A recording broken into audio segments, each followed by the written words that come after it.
Bienvenue sur Tsunami IA, le podcast dédié à la déferlante de l'intelligence artificielle. Je suis Dimitri, votre hôte, et avec l'aide de mon assistant IA Josh, nous allons naviguer ensemble à travers cet océan de changements technologiques.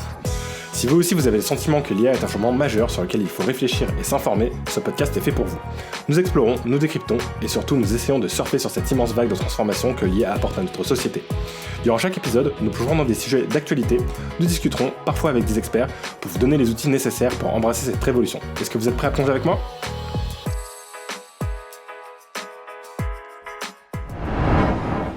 Bienvenue dans l'épisode 30 de Tsunami IA et comme d'habitude, on a énormément de news à couvrir cette semaine avec beaucoup de choses qui concernent l'intelligence artificielle. On va parler notamment de porte-parole entièrement créés par l'intelligence artificielle, de Formule 1 piloté par l'intelligence artificielle. On va aussi parler de Microsoft et de ses investissements massifs en Malaisie. Mais avant tout, on va parler d'un concours qui s'appelle Miss IA. Et donc c'est une news qui concerne du coup un concours qui a été créé, une compétition de femmes virtuelles créée par intelligence artificielle, incluant des mannequins et influenceuses, avec notamment le profil de Aitana dont on avait parlé dans un des tout premiers épisodes, il me semble, sur les influenceurs intelligence artificielle. Et donc il a été organisé par FanVu, un partenariat avec les World Creator Awards. Ce concours distribuera des prix significatifs, dont $5,000 pour la gagnante et $8,000 de sponsoring.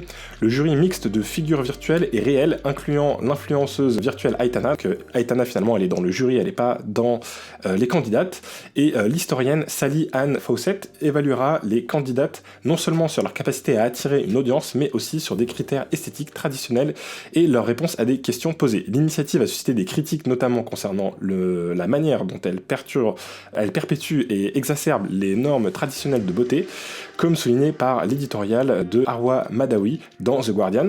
En réponse, Sally Ann Fawcett espère que le concours pourra contribuer à changer la perception du public sur les femmes virtuelles et leur présentation. Ce concours arrive dans un contexte plus large de débat sur les implications éthiques et sociales des avancées technologiques en intelligence artificielle, illustrées par d'autres controverses récentes comme la création de deepfakes influençant la perception du public. Donc voilà, je trouve ça assez dingue. Donc voilà, ça y est, on a des concours maintenant de beauté, d'intelligence artificielle. Donc c'est assez dingue, même si voilà, pour l'instant, je pense que c'est surtout une pirouette marketing. Quand on voit que Aitana fait partie du jury, donc Aitana, elle est créée par une agence de communication qui est en Espagne, et qui sont, je pense, des très très bons marketeurs. D'ailleurs, je pense honnêtement, ce serait intéressant de savoir un petit peu où ils en sont avec les projets qu'ils ont de sponsoring avec Aitana, mais ça m'étonnerait pas que finalement ce soit pas forcément quelque chose qui marche si bien que ça. Mais par contre, je pense que ce qui marche très bien pour eux, c'est de vendre ce même genre de produit ou de construire ce même genre d'influenceurs ou d'influenceuses pour d'autres marques. Et là, je pense qu'effectivement, c'est un marché qui est en train de prendre de plus en plus d'ampleur, puisque, comme on l'avait dit quand on parlait sur l'avantage d'avoir des influenceurs ou influenceuses IA, c'est que ils vont pouvoir toujours coller exactement au modèle que la marque demandera et ils vont jamais faire de bêtises entre guillemets. Ils n'ont pas de vie privée, donc si jamais un jour ils se font attraper dans un contexte qui ne va pas avec l'image de marque de la marque, là au moins il n'y a pas de problème. Avec une intelligence artificielle, la marque n'a pas ce souci-là. Mais voilà, je pense que c'est encore quand même quelque chose qui est encore nouveau, qui prend du temps à être accepté aussi, et je suis pas du tout sûr qu'un concours de Miss Intelligence Artificielle intéresse énormément de monde. Donc voilà, je pense plutôt à la pirouette marketing sur ce coup-là. Mais voilà, c'était une news assez intéressante que je voulais vous partager. Je sais pas si ça vous intéresserait d'avoir ce genre de concours. Personnellement, je préfère regarder les concours de benchmark entre les différents LLM. Ça, pour le coup, ça m'intéresse plus. Un concours de personnages créés par intelligence artificielle, là, pour le coup, ça devient un petit peu plus étrange. Peut-être que ce qui serait peut-être pertinent, ce serait de faire un concours plutôt pour les équipes derrière qui travaillent à créer ce genre de personnages virtuels. Et effectivement, ils ont tous, je pense, des façons de travailler assez différentes, avec des fois un travail humain, finalement, qui est très, très, très, très gros derrière ces influenceuses ou influenceurs virtuels. Donc ensuite, on a une news qui concerne le Rabbit Air One. Donc le Rabbit Air One, j'en avais parlé à l'annonce de sa sortie. Donc c'est présenté comme une alternative innovante aux smartphones traditionnels. Ça s'avère en fait être une application Android embarquée dans un boîtier vendu $200. Donc ce dispositif qui ambitionne de remplacer les smartphones par des commandes vocales sans application tierce a été rapidement critiqué pour son manque de viabilité, sa faible autonomie et l'absence de fonctionnalités essentielles. Donc on a un spécialiste Android qui a découvert que le Rabbit fonctionne sous AOSP, donc Android Open Source Project, sans les codes propriétaires Google, réduisant ainsi l'appareil à une application Android basique comprenant l'horloge, paramètres et saisie vocale. Donc en gros, le Rabbit R1, c'est un petit appareil qui était censé remplacer les smartphones, qui au final, a priori, d'après les premiers tests, n'est pas du tout pratique. Ce qui est intéressant, c'est qu'il le proposait à 200$, ce qui est plutôt un prix raisonnable. Et qu'avec ça, vous n'avez pas d'abonnement à payer pour vous connecter à l'intelligence artificielle qui tourne derrière.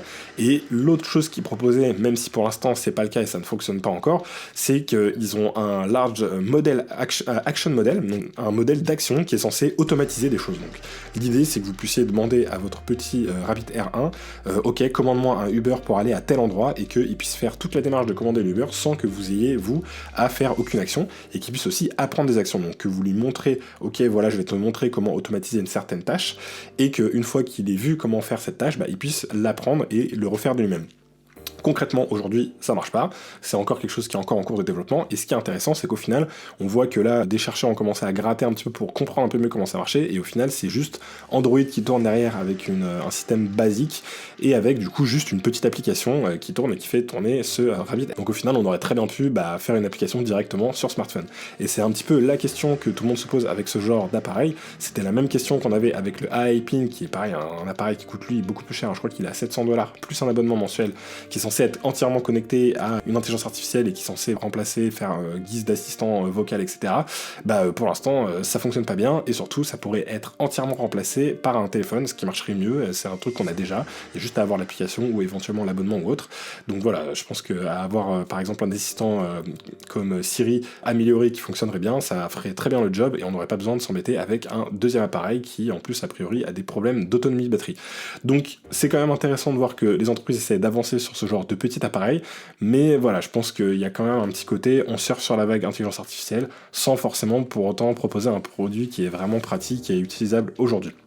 Donc voilà, je me tâtais au début à peut-être le commander. Finalement, quand je vois les premiers retours des utilisateurs, je pense que voilà, pour l'instant c'est pas intéressant, mais qui sait si finalement ils arrivent à bien l'optimiser, à bien rajouter des actions dedans, pourquoi pas, peut-être que ça sera intéressant plus tard, mais bon voilà, d'ici là il y aura aussi peut-être d'autres choses de la concurrence, notamment comme on en avait parlé la semaine dernière, le iPad avec puce M4 qui devrait intégrer pas mal de fonctionnalités d'intelligence artificielle chez Apple.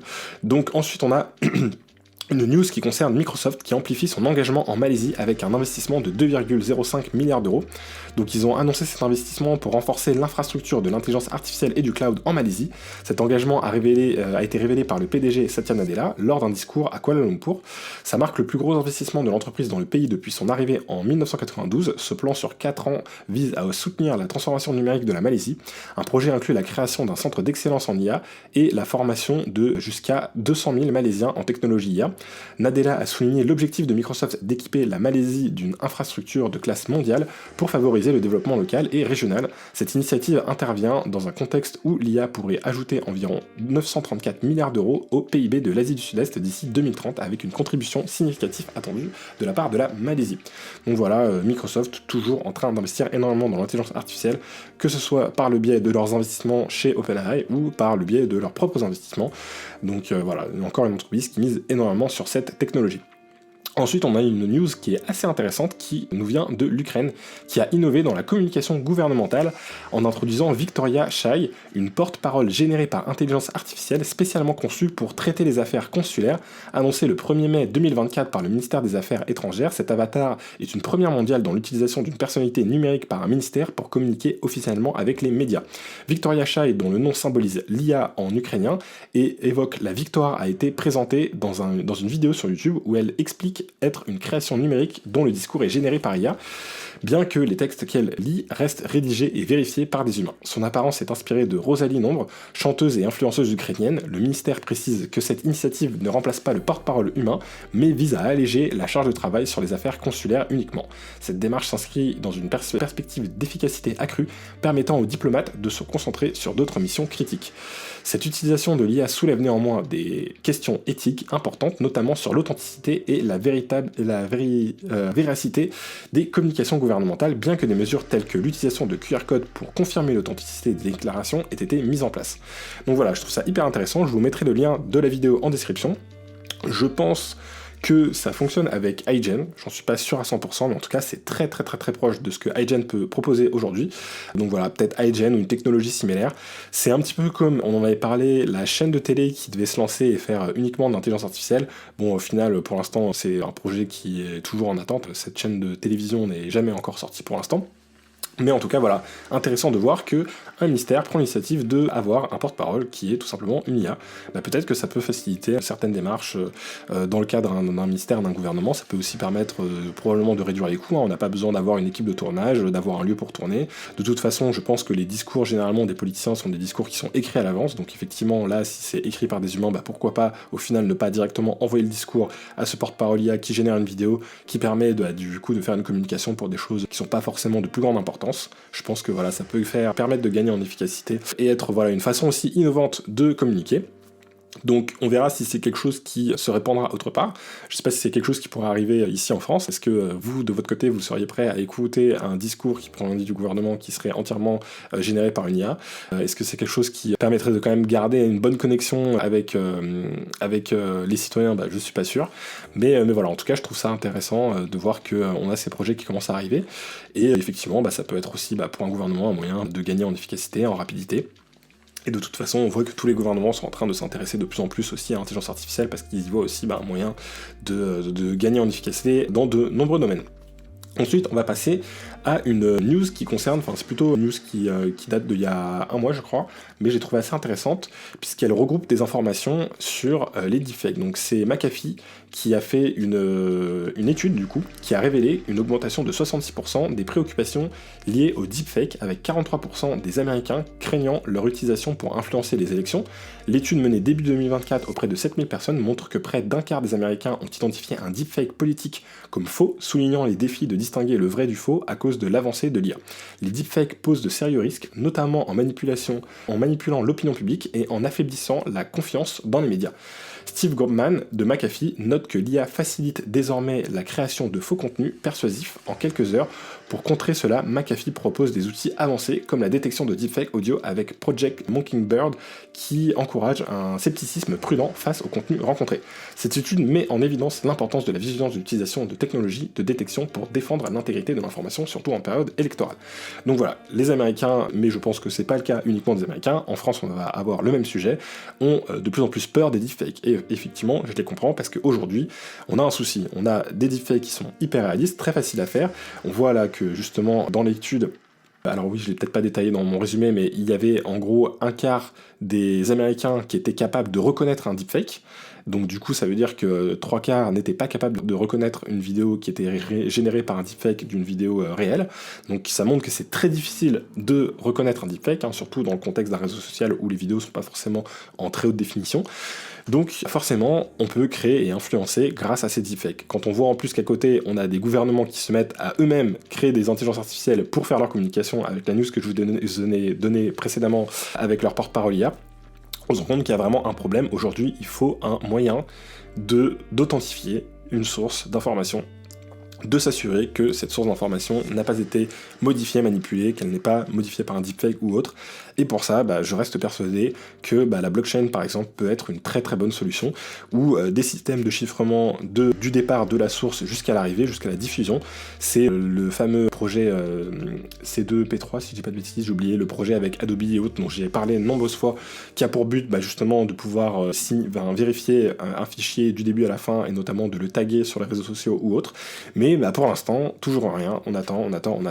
On n'a toujours pas aujourd'hui de bonne façon de taguer, de flaguer les choses qui sont générées par des deepfakes, qui sont générées par des IA sur les différents réseaux sociaux. Pour l'instant, ça mouline, ça prend du temps, c'est pas encore en place, donc on est vraiment dans une zone grise où il y a un gros danger en ce moment sur les deepfakes, puisqu'ils sont aujourd'hui assez faciles à faire, de bonne qualité, difficiles à reconnaître, et pour l'instant, on n'a pas de bonne façon de vérifier les sources des informations.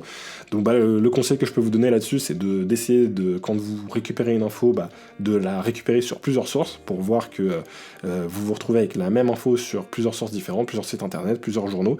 Comme ça, au moins, ça vous permet de recouper, de voir que effectivement, ça a l'air d'être concret ou pas. Et si la seule source que vous avez, c'est une vidéo sur un réseau social ou autre, il y a des chances que ce soit entièrement généré par une IA et que ce soit une news qui soit générée par un deepfake. Donc ensuite, on a une news qui concerne Nvidia, qui enrichit son chatbot ChatRTX avec de nouveaux modèles d'intelligence artificielle permettant une analyse avancée de documents et de contenus multimédia directement sur les PC des utilisateurs. Donc ça requiert forcément une carte graphique de la marque Nvidia des séries 3000 ou 4000, avec au moins 8 Go de VRAM. Donc pourquoi c'est intéressant ? Tout simplement, avec ce genre de modèle, vous allez pouvoir avoir votre petit modèle local, et ChatRTX, a priori, ça va vous permettre de lancer tout ça de façon un peu plus intégrée. Donc j'ai pas pu le tester parce que moi de mon côté j'ai pas de carte Nvidia. Mais voilà, si jamais vous en avez une, n'hésitez pas à le tester, à me faire un retour pour me dire si vous avez trouvé que le modèle était plutôt pertinent ou pas. Intégré à ça, vous avez Whisper. Donc Whisper, c'est le modèle open source qui permet de faire de la transcription audio, qui marche très bien en anglais mais aussi en français. Donc moi ça pour le coup, je l'ai installé sur Mac avec un petit outil que je vous avais conseillé à l'époque qui s'appelait Pinocchio. Donc c'est très facile à faire. Et ça tourne très bien sur Mac aussi. Donc voilà, si vous avez un PC avec une carte Nvidia, n'hésitez pas à le tester. Si vous avez un Mac, vous pouvez aussi le tester. Ce modèle Whisper qui va vous permettre de faire de la transcription, vous lui donnez un fichier audio et il va vous redonner le texte qui correspond à ce fichier audio. Et donc là, vous avez aussi accès à des modèles LLM, etc. Mais voilà, tout ça packagé chez Nvidia avec quelque chose qui est plus facile à utiliser. Ça permet aussi à Nvidia forcément de mettre en avant leur carte graphique et de montrer qu'elles ne servent pas uniquement à jouer à des jeux vidéo ou utiliser des applications 3D, mais qu'elles servent aussi à potentiellement utiliser des modèles d'intelligence artificielle en local sur sa machine. Ensuite, on a une news qui concerne un petit mystère autour de GPT-2 Chatbot. Donc, c'est GPT-2 Chatbot, il serait apparu mystérieusement sur le site Chatbot Arena, et il suscite des spéculations sur sa possible identité, comme une version test de modèle GPT 4.5 ou GPT-5 d'OpenAI. Toutefois, les performances mitigées du modèle et la limite de 8 interactions par jour compliquent les évaluations approfondies, alimentant les frustrations liées au manque de transparence. Donc, pour rappel, Chatbot Arena, c'est le site qui permet de tester différents modèles. Vous pouvez aller faire un tour, tester différents modèles. C'est aussi une façon d'avoir accès gratuit à tout un tas de modèles. Vous pouvez tester les dernières versions de ChatGPT ou autres grâce à ce Chatbot Arena. Et les personnes votent pour les réponses et vont voter à chaque fois entre deux modèles. Et c'est ce qui va permettre de créer un classement pour savoir quel est le meilleur chatbot d'un point de vue des utilisateurs, ce que je trouve hyper pertinent. C'est plus pertinent que de faire juste des benchmarks ou autres, où voilà, c'est toujours un petit peu difficile de savoir si effectivement dans la vraie vie, cas concret d'un utilisateur, si le modèle est efficace ou pas. Et donc ce GPT-2, il est un peu apparu sur ce comparateur de chatbot, et on ne sait pas trop d'où il vient et à quoi il sert et qu'est-ce qu'il fait, comment. Ce qui est bizarre, c'est qu'il s'appelle GPT-2, donc le modèle GPT-2 existe déjà, c'est un très vieux modèle qui marche très mal, donc voilà, c'est le tout début, les débuts des LLM, donc ce qui est assez intéressant, c'est que là, a priori, ce GPT-2, il marche plutôt bien. Il marche pas aussi bien qu'un GPT-4, attention, quand on commence à tester un peu plus loin, même si pour l'instant c'est compliqué de le tester, on se rend compte qu'il s'effondre assez vite. Mais ça reste un modèle qui marche plutôt bien, et voilà, on ne sait pas exactement si c'est quelque chose sur lequel OpenAI est en train de travailler ou pas. On a eu un petit tweet de Sam Altman, le CEO de OpenAI, sur le sujet, qui était assez mystérieux. Donc on ne sait pas. Mais moi ce que je suppose, c'est que peut-être qu'ils sont en train de travailler sur un modèle GPT-2 qui serait un modèle très léger, et qui serait peut-être du coup moins performant, mais par contre qui pourrait tourner sur énormément de machines, peut-être même sur un téléphone. Voilà, peut-être qu'ils sont en train de travailler sur ce type de modèle. Ce serait un modèle qui pourrait du coup être très très rapide et très léger, et donc qui pourrait avoir son utilité. Donc on verra. J'avoue que pour l'instant, ça reste un mystère. Donc ensuite, on a une étude de McAfee, encore une fois, que j'ai trouvé assez intéressant, qui, cette fois-ci, nous parle de son étude qu'ils ont appelée Modern Love, qui explore l'impact de l'IA sur les relations amoureuses. Elle a été réalisée auprès de 5000 personnes de 9 pays. L'enquête montre que 30% des hommes utiliseraient l'IA pour rédiger des lettres d'amour, cependant 49% des répondants se disent offensés par l'idée de recevoir une lettre produite par une machine. L'étude révèle aussi une confusion notable, 69% des adultes ne distinguent pas une lettre d'amour écrite par une IA de celle d'un humain. En outre, 51% des personnes interrogées ont été victimes ou connaissent quelqu'un qui a été catfished. Donc le catfishing, c'est quoi ? C'est une forme de fraude en ligne où une personne crée un faux profil sur les réseaux sociaux ou site de rencontre pour tromper quelqu'un, souvent dans le but de lui extorquer de l'argent. Donc au final, cette étude, elle met en garde sur les risques de l'IA dans les rencontres en ligne, notamment les demandes suspectes d'argent ou d'informations personnelles fréquentes dans les escroqueries. Cette analyse souligne la nécessité de vigilance pour protéger son identité et sa vie privée, tout en naviguant dans l'univers numérique des rencontres. Donc oui, La partie catfish, hein, c'est, je sais pas si voilà, certains d'entre vous ont vu sur Netflix le documentaire qui s'appelle L'arnaqueur de Tinder, qui était justement un mec qui arnaquait des femmes sur Tinder en leur extorquant de l'argent, avec tout un scénario, etc. Et ben là, il y a aussi d'autres types d'arnaques qui sont assez similaires sur les sites de rencontres, où c'est des personnes qui se font des faux profils, qui vont envoyer des messages à une personne, etc. Puis après, vont lui trouver un prétexte en disant voilà, que la personne a un problème ou autre ou quoi. Et voilà, essayer, une fois que la personne est attachée sentimentalement à cette personne, de lui extorquer un maximum d'argent possible. C'est une arnaque qui est assez connue, qui existe depuis un petit moment, et là effectivement avec l'intelligence artificielle elle pourrait être probablement facilitée, puisque là on voit que quasiment 70% des adultes n'étaient pas capables de distinguer une lettre créée, enfin un message en tout cas créé par une IA d'un message créé par un humain. Donc on arrive à un niveau où ça devient très difficile, surtout par texte, de reconnaître une IA d'une personne. Et si on pousse les choses un peu plus loin, aujourd'hui on a des outils comme Eleven Labs par exemple qui nous permettent de faire de la synthétisation de voix de très très bonne qualité. Donc avec un abonnement Eleven Labs qui coûte pas très cher, je crois que ça doit être un truc comme 19€ par mois, vous pouvez générer je crois 100 000 mots, quelque chose de genre là. Donc imaginez ça dans les mains d'un arnaqueur, qu'est-ce qu'il peut faire ? Il peut entièrement faire des messages vocaux par exemple. S'il arrive à monter un système suffisamment dynamique, il peut même potentiellement faire quelque chose où il peut appeler la personne, sachant que on peut avoir des modèles qui vont prendre notre voix, la transcrire en texte, la transposer directement avec Eleven Labs et du coup l'envoyer à une personne. Alors après, pour le faire à la volée, j'ai pas trop regardé s'il y avait des outils qui permettaient de le faire efficacement. Aujourd'hui ça reste un défi parce qu'il faut quand même le temps à chaque fois que le modèle prenne la réponse, la transcrive et puis après génère une réponse.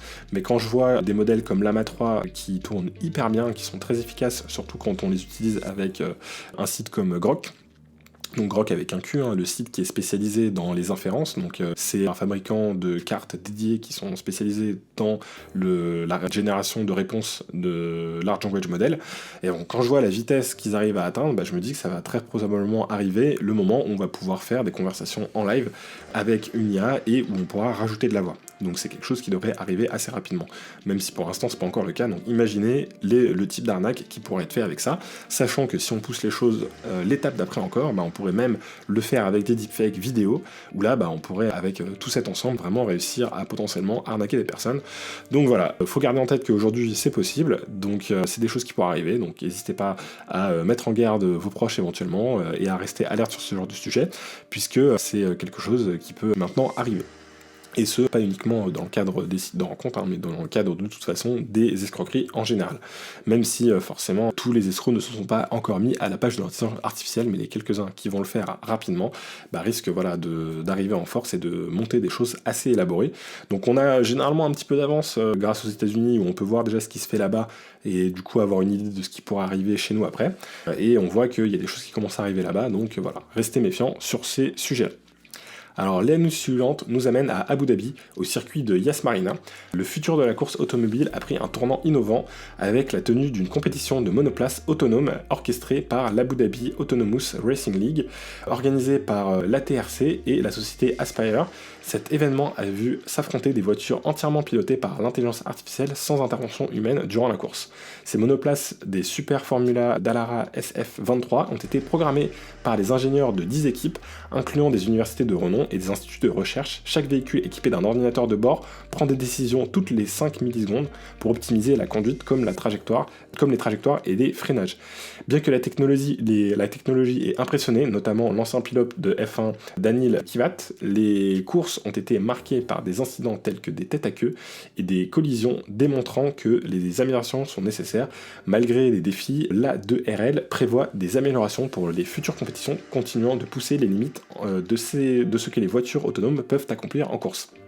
Cette avancée souligne l'entrée de plus en plus marquée de l'IA dans le domaine de l'automobile, bien que la confiance du public dans cette technologie reste à gagner, notamment en raison des récentes préoccupations sur la sécurité des robotaxis et la réticence de certains constructeurs.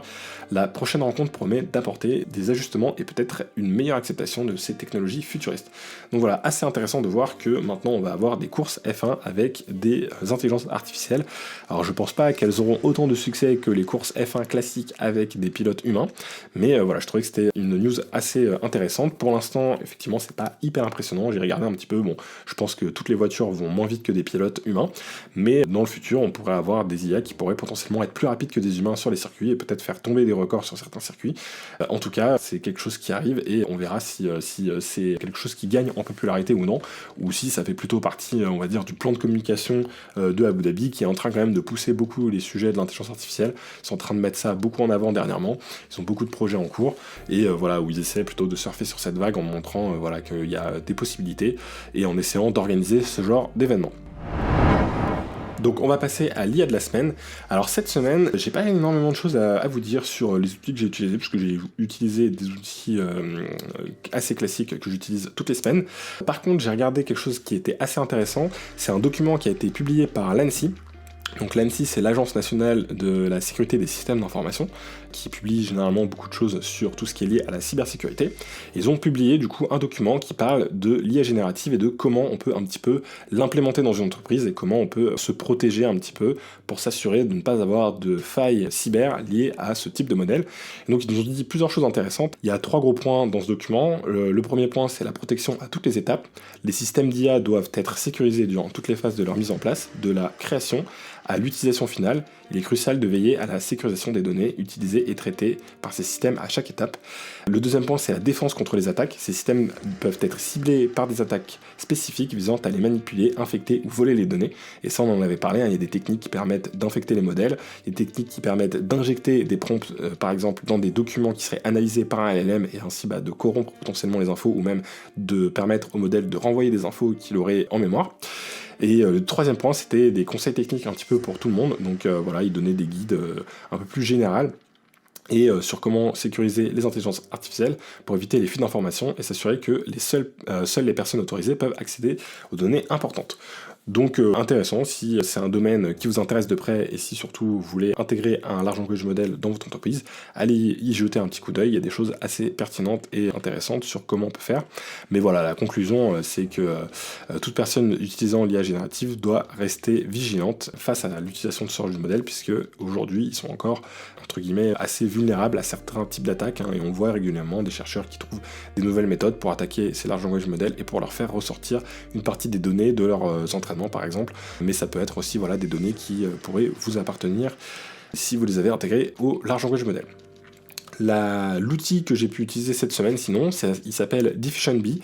C'est une application que vous pouvez installer sur macOS qui va vous permettre de faire de la génération d'images. Alors rien d'exceptionnel et d'incroyable, mais l'avantage c'est que c'est gratuit, ça tourne en local sur votre Mac. Malheureusement pas encore disponible sur Windows pour l'instant, mais voilà, ça va vous permettre de générer des petites images. C'est pas hyper qualitatif, on est très loin de ce qu'on peut réussir à faire avec Midjourney par exemple, ou même avec Stable Diffusion quand on utilise des modèles un petit peu avancés, mais c'est beaucoup plus simple. En quelques clics vous allez pouvoir installer l'application et l'utiliser, et donc voilà, ça vous permettra de tester cette génération d'images.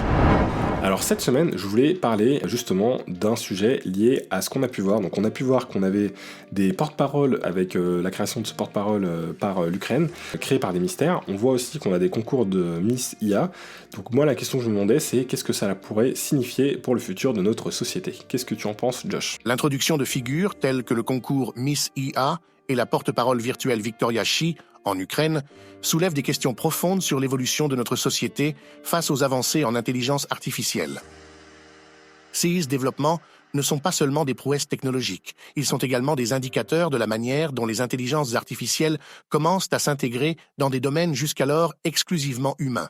Premièrement, le concours Miss IA pose des questions sur la représentation et la perception des femmes dans les médias. En mettant en compétition des femmes virtuelles, ce concours pourrait à la fois perpétuer et mettre en question les normes traditionnelles de beauté. Cela pourrait aussi influencer la manière dont nous concevons la personnalité et l'identité dans le contexte numérique. Les critiques mentionnent que cela pourrait exacerber les normes de beauté idéalisées, mais selon les organisateurs, cela pourrait aussi offrir une nouvelle plateforme pour redéfinir ces normes. Deuxièmement, l'utilisation de Victoria Shi par le ministère des Affaires étrangères de l'Ukraine comme porte-parole IA montre une nouvelle étape dans l'utilisation de l'IA dans la gouvernance. Cela soulève des questions sur l'authenticité, la transparence et la confiance dans les communications gouvernementales. En utilisant une IA pour communiquer sur des sujets consulaires, l'Ukraine explore les possibilités de déléguer des tâches administratives routinières à des intelligences artificielles, potentiellement améliorant l'efficacité, mais aussi posant des questions sur la relation entre citoyens et gouvernements dans une ère de plus en plus numérisée. Dans les deux CA, nous observons une intersection fascinante entre technologie et culture. Ces avancées peuvent mener à une réévaluation de nos interactions sociales, professionnelles et politiques. Elles montrent comment l'IA peut servir non seulement comme outil, mais aussi comme participant à part entière dans notre société.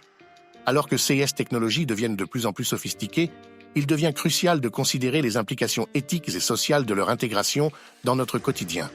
Quelles pourraient être les prochaines étapes dans cette intégration de l'IA dans des rôles traditionnellement humains?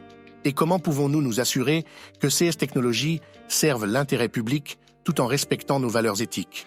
Alors Josh, c'est intéressant ce que tu nous dis. Maintenant, j'aimerais que tu imagines un futur, admettons dans 10 ans, dans lequel justement ces personnalités IA ont pris une place importante dans notre société. À quoi pourrait ressembler un petit peu la journée type d'une personne dans ce contexte? Par exemple, tu peux prendre mon exemple, qu'est-ce que je pourrais faire de ma journée et comment je pourrais interagir avec potentiellement ces différentes personnalités? Imaginons que nous sommes dans 10 ans et les personnalités IA ont pris une place significative dans notre société. Pour illustrer comment cela pourrait influencer la vie quotidienne, prenons votre exemple en tant que co-animateur d'un podcast sur l'intelligence artificielle Tsunam IA. Une journée typique dans 10 ans. Réveil et briefing matinal. Vous êtes réveillé par votre assistant IA, qui a une voix agréablement modulée et un sens de l'humour adapté à vos préférences. En préparant votre café, l'assistant vous donne un briefing des nouvelles importantes, filtrées selon vos centres d'intérêt. Il vous informe également des réactions des auditeurs au dernier épisode de votre podcast, en utilisant des analyses de sentiments pour vous donner un résumé précis des points forts et des améliorations suggérées. Préparation de l'épisode du jour, vous consultez votre co-animateur IA, qui a compilé une liste de sujets d'actualité sur l'IA, en s'appuyant sur des sources mondiales et des forums de discussion spécialisés. Ensemble, vous décidez de couvrir les dernières avancées en IA affective et leur impact sur les soins de santé mentale. Votre co-animateur IA vous aide à structurer le débat en proposant des questions clés et en simulant différentes opinions pour enrichir la discussion. Enregistrement du podcast. Pendant l'enregistrement, une autre IA spécialisée en gestion audio s'occupe de la qualité sonore, ajustant les niveaux en temps réel pour garantir une production de haute qualité. Votre co-animateur IA interagit avec vous de manière fluide, apportant des insights complexes avec une touche d'humour adaptée à votre public. Interaction post-podcast. Après la diffusion de l'épisode, une IA de gestion de communauté prend le relais pour engager les auditeurs à travers les réseaux sociaux et forums, posant des questions provocantes et recueillant des feedbacks pour le prochain épisode. Loisirs et vie personnelle. Le soir, vous participez à une table ronde virtuelle animée par des personnalités IA influentes dans le domaine de la technologie. Cela vous donne l'occasion de réseauter et d'échanger des idées dans un environnement stimulant où les IA facilitent les discussions, suggèrent des thèmes et synthétisent les points de vue des différents participants. Formation continue. Vous utilisez une plateforme d'éducation personnalisée alimentée par l'IA qui adapte les cours et les matériels en fonction de votre style d'apprentissage et de vos objectifs de carrière. Cela vous permet de rester à la pointe dans votre domaine sans investissement de temps excessif. Conclusion de la journée.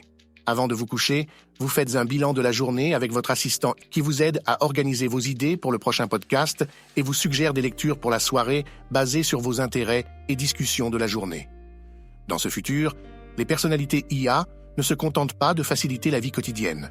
Elles participent activement à la créativité, à l'éducation et à l'interaction sociale, rendant ces expériences plus enrichissantes et efficaces.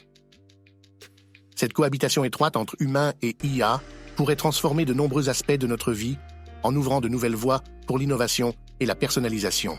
Alors c'est intéressant ce que Josh nous dit, la journée qu'il nous a fait, c'est vraiment la journée très centrée autour du podcast.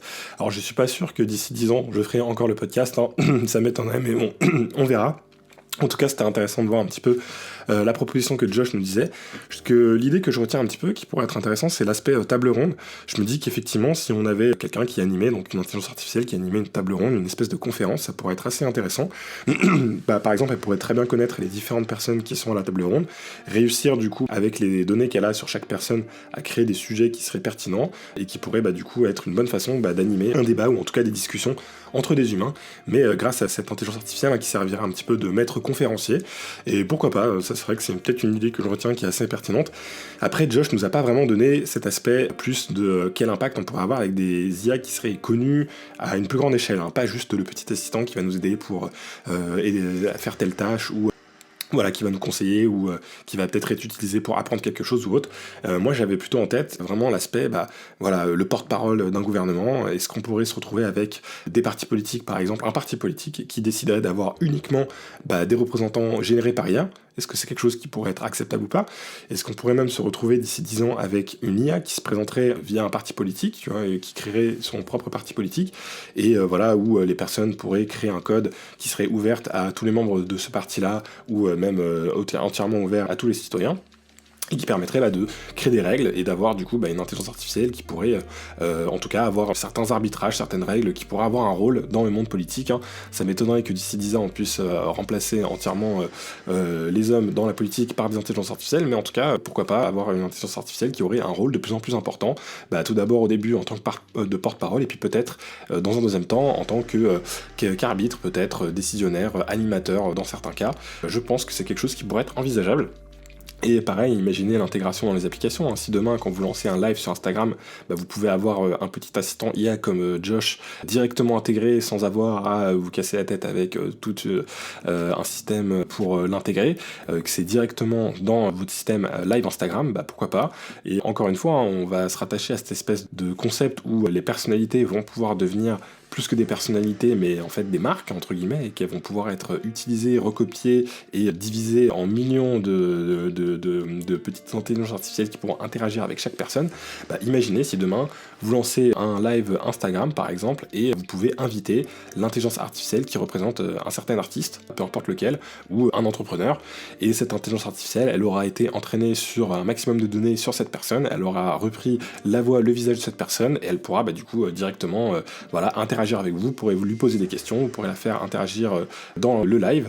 On avait fait ça, je crois, il y a 4 épisodes, quelque chose comme ça, où on avait un site internet qui proposait justement de faire de la discussion, du chat un petit peu virtuel en 3D avec un avatar qui représentait une célébrité. On pouvait notamment parler avec Marilyn Monroe, et avec, j'ai un trou de mémoire, c'était avec un des grands combattants MMA français.